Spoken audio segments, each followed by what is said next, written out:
Donc, également, donc il n'y a pas juste la production agricole qui va être affectée, mais également l'ensemble des risques qui sont liés à la sécurité alimentaire. Donc, la sécurité alimentaire, ça va être l'approvisionnement. Donc, c'est pas juste la production, ça va être l'approvisionnement, ça va être le fait qu'on a une production qui est stable d'une année sur l'autre, qu'on n'a pas de choc, qu'on a des prix qui sont intéressants, donc qui font en sorte que les gens peuvent accéder à la nourriture. Et donc tout ça, tout ce type de risque-là a été évalué dans le dernier rapport du GIEC. Et vous le voyez ici à travers l'évaluation des impacts, où donc dans le GIEC, on a, il a été représenté pour différents niveaux de température, donc plus 1 degré, plus 2 degrés, plus 3 degrés, plus 4 degrés, jusqu'à plus 5 degrés. Et donc avec des couleurs qui montrent, donc en jaune, rouge, c'est quand on commence à détecter des impacts. En blanc, c'est quand on détecte aucun impact. Et puis en rouge, lorsque les impacts commencent à être importants. Et en violet, c'est quand les impacts commencent à être très forts avec irréversibilités. Ça veut dire qu'on ne pourra plus vraiment revenir en arrière. Et donc ces impacts ont été analysés pour différents problèmes qui sont liés aux terres émergées. Et donc pour ce qui nous intéresse aujourd'hui, c'est les rendements dans les tropiques, c'est l'instabilité en termes de sécurité alimentaire. Et vous voyez que au niveau d'aujourd'hui, donc 2006-2015, on est ici en jaune. On commence à détecter aujourd'hui des impacts sur les rendements agricoles qui baissent, donc avec les systèmes à risque qui sont la sécurité alimentaire, qui sont donc la santé également, qui est important, donc la santé humaine, la santé des écosystèmes. Et puis, à mesure que la température augmente, donc à 1,5 degré, on commence à avoir des problèmes qui commencent à être importants sur les rendements agricoles. Et puis, plus on augmente la température, ici 2 degrés, 3 degrés, plus on commence à avoir des problèmes qui sont vraiment majeurs sur les rendements agricoles dans les tropiques, sur l'instabilité donc en termes de sécurité alimentaire, et donc des problèmes qui seront probablement irréversibles si on dépasse des niveaux de température autour de 3 degrés. Maintenant, il y a également des effets indirects du réchauffement climatique qui peuvent être importants. Donc, les effets indirects, je vais les expliquer. Donc, avec d'abord en vous montrant ce qu'on envisage pour deux scénarios pour un monde à 1,5 degré. Donc, pour un monde à 1,5 degré, en fait, on envisage deux choses. Donc, soit on est capable de réduire drastiquement nos émissions de gaz à effet de serre pour atteindre la neutralité carbone vers 2040, c'est-à-dire soit on émet zéro gaz à effet de serre, donc on est complètement neutre en carbone, soit on est capable d'absorber une partie des émissions qu'on aura émis, une partie du carbone qu'on aura émis par différents moyens. Donc ça, c'est vraiment le scénario le moins risqué et qui nous permettrait donc d'atteindre, sans le dépasser, cette limite de 1,5 degré. Et donc soit l'autre scénario, c'est qu'on n'est pas capable de le faire, donc on n'arrive pas à réduire très rapidement les émissions de gaz à effet de serre, et on va devoir en fait absorber, donc faire des émissions négatives, donc c'est-à-dire de pouvoir absorber une partie du CO2, du carbone qu'on aura émis, l'absorber donc de différentes manières, de manière naturelle ou de manière artificielle, l'absorber et faire en sorte que on arrivera peut-être un peu plus tard à réduire nos émissions et on arrivera à la neutralité carbone plus tard, mais en séquestrant du carbone, en faisant des émissions négatives. Et ça implique qu'on aura dépassé en fait cette trajectoire de 1,5 degré, même si on pourra, donc une fois qu'on l'aura dépassé, on pourra, avec la forte réduction des émissions, avec l'absorption du CO2, la séquestration du carbone, on pourra revenir en fait à un niveau de 1,5 degré. Ça, c'est le scénario donc, qui repose donc, sur ces émissions négatives, qui est sans doute le plus risqué. Et ces émissions négatives, qu'est-ce que c'est? Donc ça va être de retirer le CO2 qui est déjà émis dans l'atmosphère, qui peut permettre donc, de compenser des émissions pas assez rapides dans certains secteurs, donc, comme le transport, comme l'alimentation.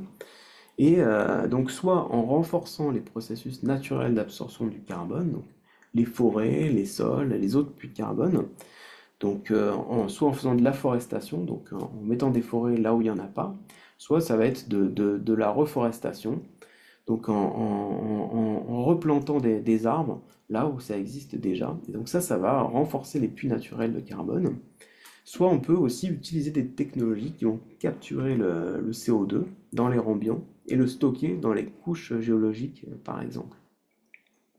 Toutes ces techniques-là, donc que ce soit la reforestation, la forestation, l'utilisation des technologies qui vont capturer le carbone, mais ça va consommer des terres.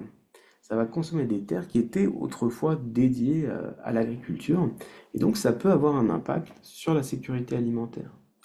Et donc vous avez ici un exemple d'un article qui montre en fait comment les techniques de séquestration du carbone, comment en fait leur consommation des terres peut être important. Il montre notamment que pour avoir un impact sur les émissions de gaz à effet de serre, il faudrait en fait que 20 à 35% des terres cultivables dans le monde soient dédiées à ces techniques. Et ça pourrait clairement menacer la sécurité alimentaire. Et pour l'illustrer, dans cet article, il montre en fait la part des terres qui est allouée à des cultures qui sont très expansives, comme l'huile de palme, comme le soja. Et ce qu'il faudrait donc pour ces techniques donc de capture, de séquestration de carbone associées à la bioénergie, et donc, on voit que ça serait sans commune mesure avec l'expansion du soja, de l'huile de palme, donc des cultures qui seraient fortement consommatrices en termes de terre et qui menaceraient clairement la sécurité alimentaire. Et donc, pour la forestation, la reforestation, on aurait aussi cet impact, donc un impact positif évidemment sur l'atténuation, sur la lutte contre la dégradation des terres, puisqu'on va reforester, mais aussi un impact négatif sur les prix de l'alimentation. Donc on envisage que plus de 80% d'ici 2050 avec la forestation, donc on aura une augmentation de presque 80% des prix à cause de cette afforestation. Et donc avec des conséquences donc, sur le nombre de personnes sous-alimentées.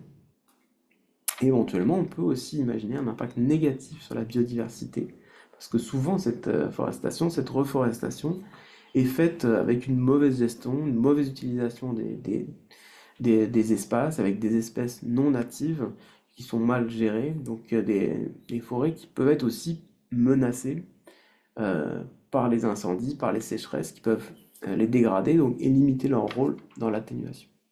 Donc des effets potentiellement négatifs sur la sécurité alimentaire. Donc maintenant j'en arrive à ma deuxième partie. Donc quel est l'impact du système alimentaire sur le réchauffement climatique? Donc je vous ai montré qu'il y a une forte augmentation des températures, donc un changement climatique qui est en marche, mais en même temps il y a eu des changements très importants sur l'usage des sols pour l'alimentation. Donc ici c'est représenté par des graphiques, des trajectoires d'utilisation des engrais, des trajectoires de rendement agricole qui ont été multipliées par 3, l'utilisation des engrais est multipliée par 9 depuis 1960, l'irrigation multipliée par 2, l'augmentation aussi des cheptels, donc multipliée par 1,5. Et donc tout ça montre comment finalement l'homme a eu une emprise très importante sur les terres émergées et sur l'utilisation des terres. Et ça, cette pression sur les terres induit qu'il y a eu aussi une pression sur le climat. Donc l'agriculture, la forêt, toutes les utilisations des terres comptent pour environ un quart des émissions de gaz à effet de serre nettes. Et donc ces émissions, ça va être le CO2, donc, qui est lié à la déforestation. Donc, lorsqu'on va déforester, en fait, on réduit les puits de carbone des forêts. Ça va être le méthane, donc, qui est issu émis par les ruminants, par le riz aussi, par la fermentation au niveau du riz. Il y a également des gaz à effet de serre qui sont issus donc des fertilisants. Et si on parle du système alimentaire lui-même, donc il prend en compte aussi le stockage, le transport de l'alimentation, sa consommation, donc tout ça compte entre 21 et 37% des émissions de gaz à effet de serre d'origine anthropique. Donc ça veut dire que 21 à 37% du problème qui est lié au réchauffement climatique est lié au système alimentaire. Donc c'est énorme. Et en même temps, il y a un chiffre qui est assez marquant, c'est le fait que dans cette production alimentaire, il y a presque 10% des gaz à effet de serre qui sont liés au gaspillage alimentaire, aux pertes de production agricole. Donc un chiffre qui est énorme, ce qu'on consomme pas, ce qu'on perd, en fait, ça représente 10% du problème climatique. Donc, bon, je vais aller un tout petit peu plus vite. Donc, en même temps, donc, à part les émissions de gaz à effet de serre, il y a également donc, des effets de l'usage des terres sur le climat lui-même. Donc quand on va déforester, quand on va pour mettre une culture agricole, quand on va mettre un sol à nu, lorsqu'on va irriguer un champ, on a c'est possible qu'on modifie en fait les conditions de température, les conditions d'humidité à l'échelle locale. C'est possible également qu'on modifie donc les flux du sol vers l'atmosphère, les flux d'eau, les flux de température.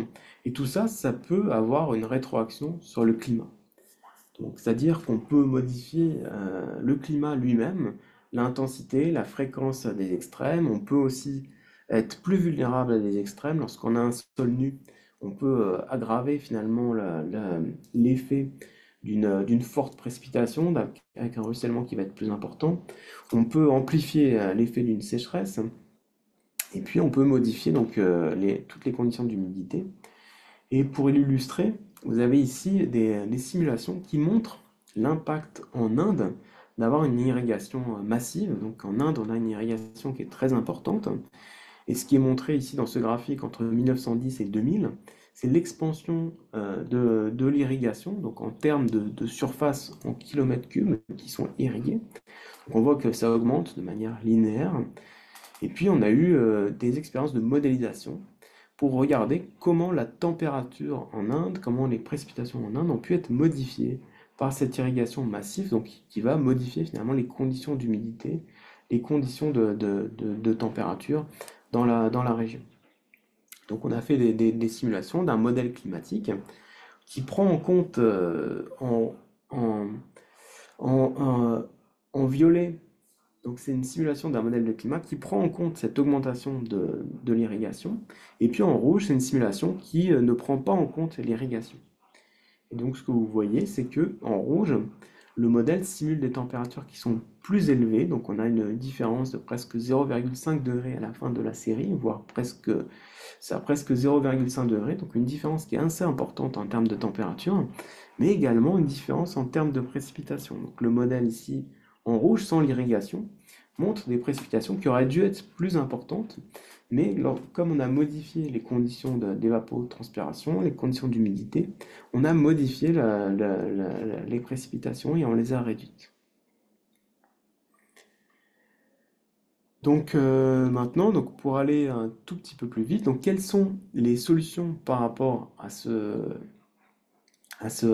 double problème, donc l'impact du système alimentaire sur le climat, l'impact du réchauffement climatique sur le système alimentaire. Donc il y a de nombreuses solutions qui sont issues de l'usage des terres elles-mêmes. Donc on parle d'un effet de l'agriculture sur le climat, mais en même temps l'usage des terres peut être lui-même source de solutions. Donc à travers par exemple un effet de rafraîchissement, donc avec des cultures, de l'agroforesterie qui peut permettre de rafraîchir, avec de l'agroécologie, donc diversification des cultures, des variétés qui peut avoir un effet positif sur la biodiversité et qui peut donc permettre de s'adapter au réchauffement climatique, des espèces qui peuvent être plus résistantes, comme le sorgho qui est très résistante beaucoup plus résistante que le maïs à la fois aux fortes températures mais également aux faibles précipitations.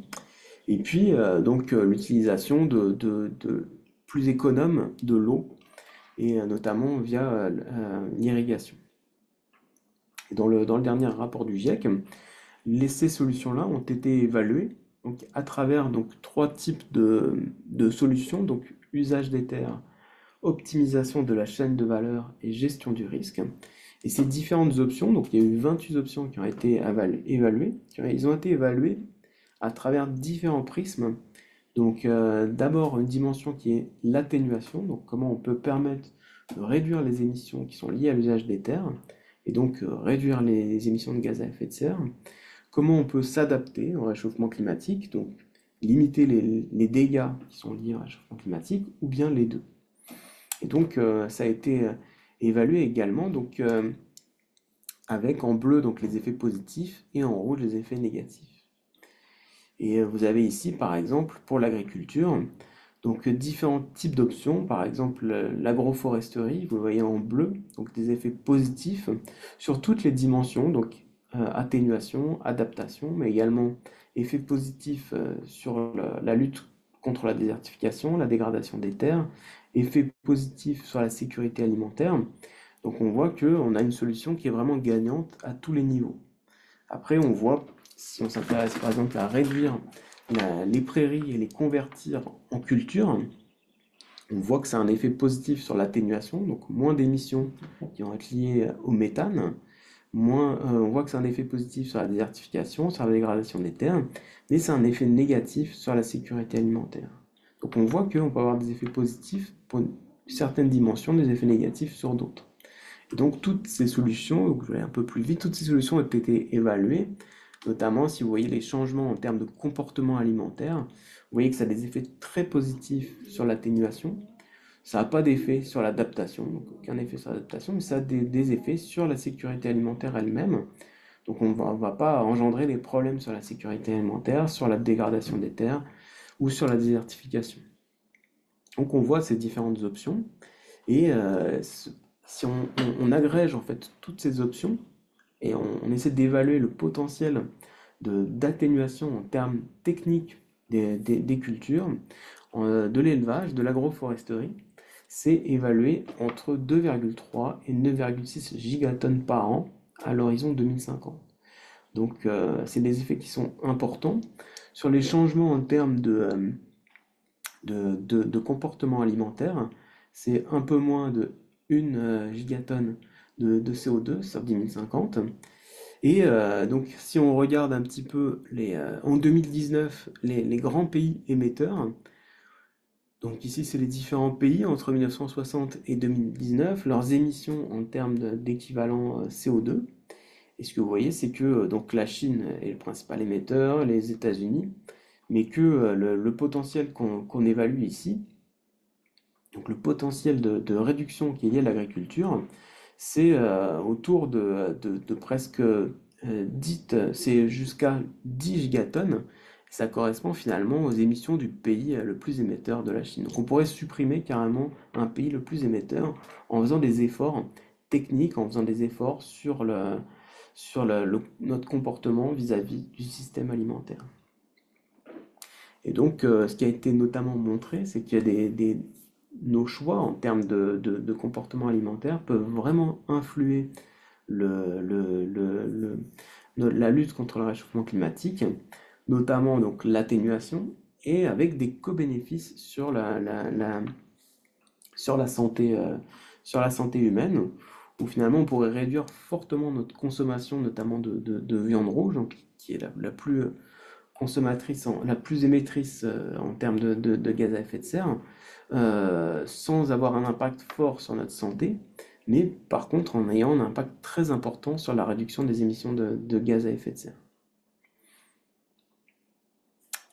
L'autre point important, l'autre solution qui va être importante, je vous ai dit qu'il y avait 8 à 10% des émissions de gaz à effet de serre d'origine anthropique qui sont liées au gaspillage, aux pertes alimentaires. Il y a 25 à 30% de la nourriture qu'on produit qui est perdue, qui est gaspillée, donc en particulier dans les pays du Nord, dans les pays développés. Et, et donc, réduire en fait ces pertes alimentaires, réduire ces gaspillages pourrait contribuer donc à réduire de presque 10% les émissions de gaz à effet de serre. Donc là, il y a des options techniques, donc améliorer le stockage, améliorer nos conditions de récolte, les infrastructures, le transport, améliorer la façon dont, dont on va distribuer la nourriture. L'éducation aussi va être très importante pour réduire donc ces pertes et ces gaspillages. Et donc une solution potentielle pour réduire les émissions de gaz à effet de serre. Maintenant, les solutions à court terme qui pourront être mises en œuvre, il va falloir, donc on a des solutions techniques, donc je vous l'ai montré, sur la réduction par exemple du gaspillage, la réduction de des pertes alimentaires, des pertes de production, les choix de comportement alimentaire, nos, l'agroécologie, l'agroforesterie. Donc on a un certain nombre de solutions dont on a déjà évalué, dont on sait que ça peut marcher.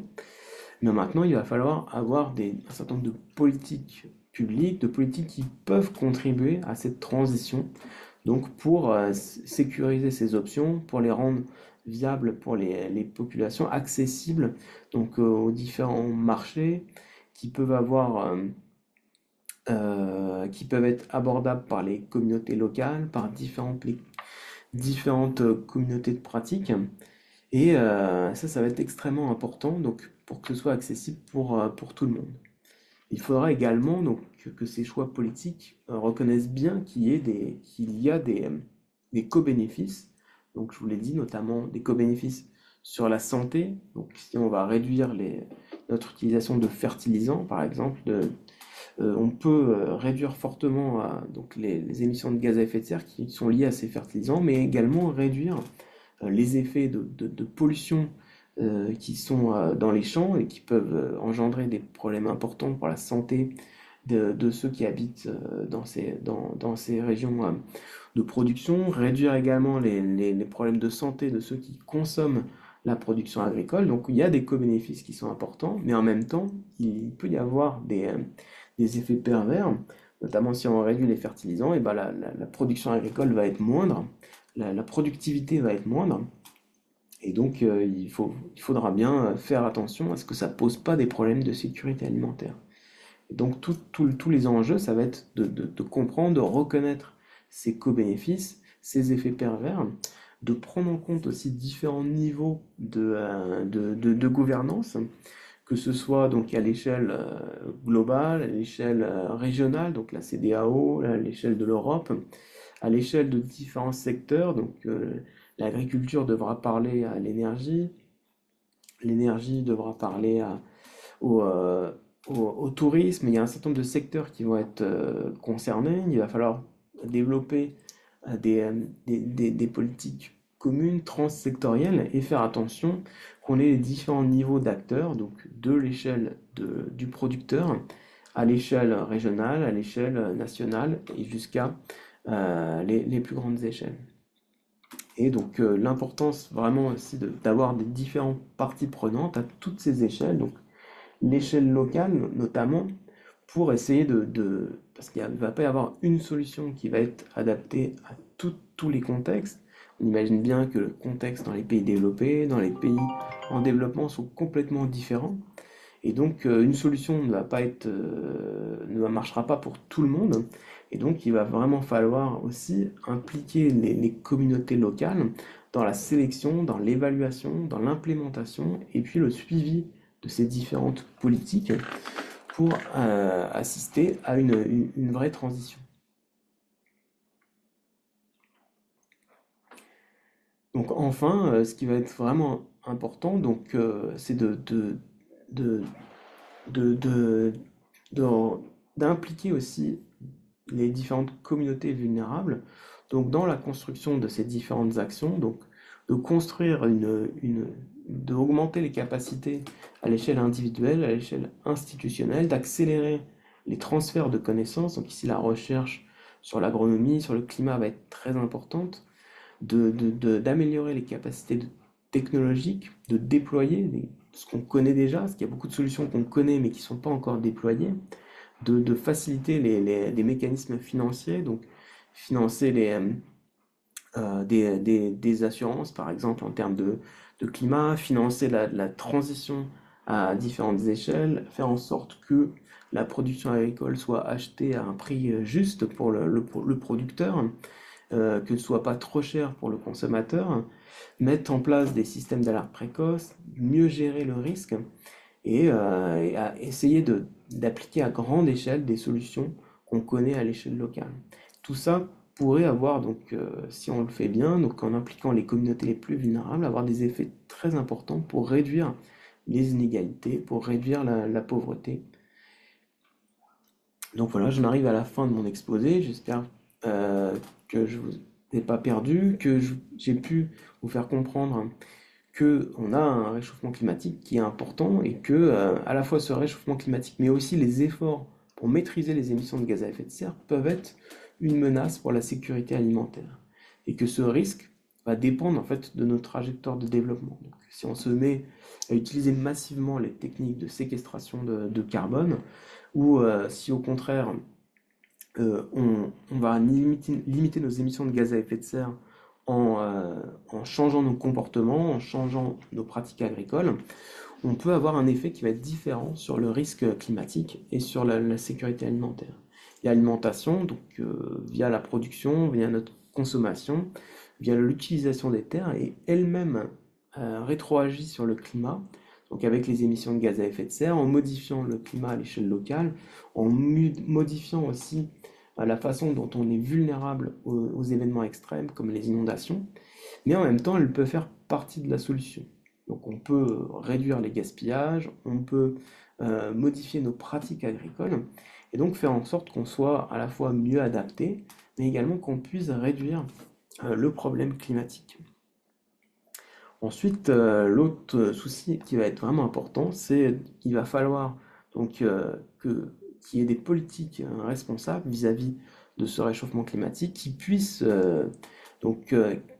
aider donc cette transition agricole, donc pour que l'agriculture soit partie, l'alimentation soit partie de la solution, mais plus on tarde à agir pour atténuer le réchauffement climatique, et plus et s'y adapter, plus le risque va être grand, puisqu'on a vu que plus le niveau de température est important, donc 2 degrés, 3 degrés, plus on menace en fait la sécurité alimentaire et aussi les perspectives d'avoir un développement qui est juste et donc équilibré entre les pays du Nord et les pays du Sud.